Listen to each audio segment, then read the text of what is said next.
Эва лежала на кровати на животе, опустив руку прямо к полу. Часы показывали позднее утро. Она давно проснулась, но не хотела вставать. Тело болело. Болело, как от высокой температуры. Болело чувством, похожим на обиду. Это когда страдать заставляет ум, громко комментируя причины молчания Алекса.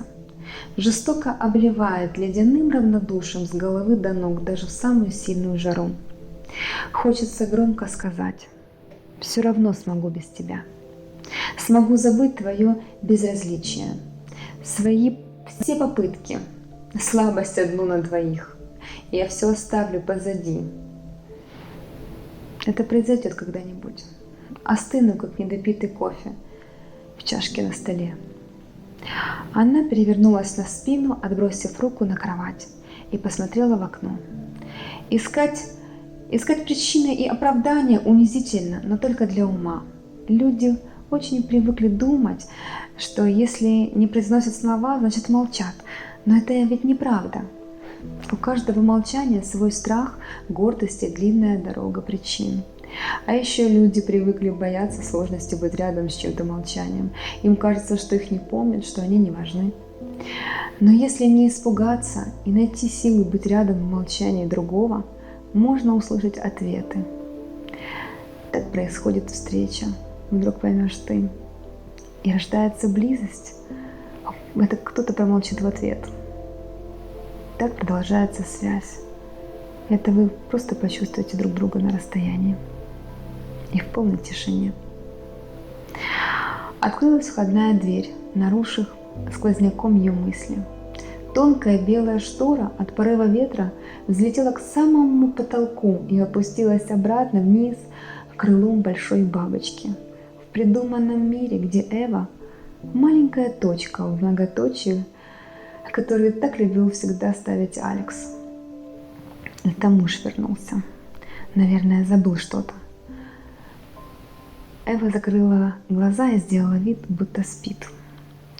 Через несколько минут это крыло большой бабочки повторило свой трюк и безжизненно повисло обычной шторой, словно ничего и не было. Некоторые бабочки живут один день. Всего один длинный день самой короткой жизни. Может, это правильно расставаться на пике? Ведь у каждой вершины есть один главный недостаток – спуск.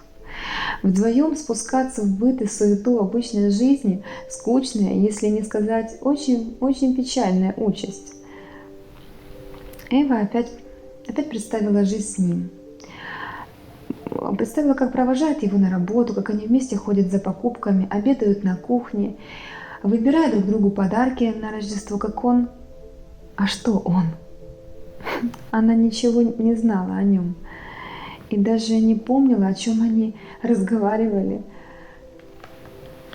Но тогда, при встрече. Она помнила только его руки, улыбку и глаза, что совсем не серьезно. А переписку удалила в порыве злости. И если была бы возможность вернуть все его слова, она бы удалила все равно. Много раз удалила. И пожалела бы об этом тоже много раз. Эва опять закрыла глаза и перевернулась на живот, лицом в подушку. Вспомнила, как однажды в детстве забралась на дерево слишком высоко, а признать, что страшно, совсем не хотелось, поэтому зрителям в лице нескольких соседских мальчишек сказала, что только наверху самые спелые вишни. Блаженно ела их, а косточки вливала вниз. Не хочется каждый день признавать, что несмотря на то, что выросла очень страшно от высоты, на которую так пытается взлететь душа, чтобы понять человеческий опыт, наплевав при этом на гордость. На вершине сильнее чувствуешь ветер, и голова здесь в облаках, белых, как тюлья в спальне. А спускаться страшно. Страшно.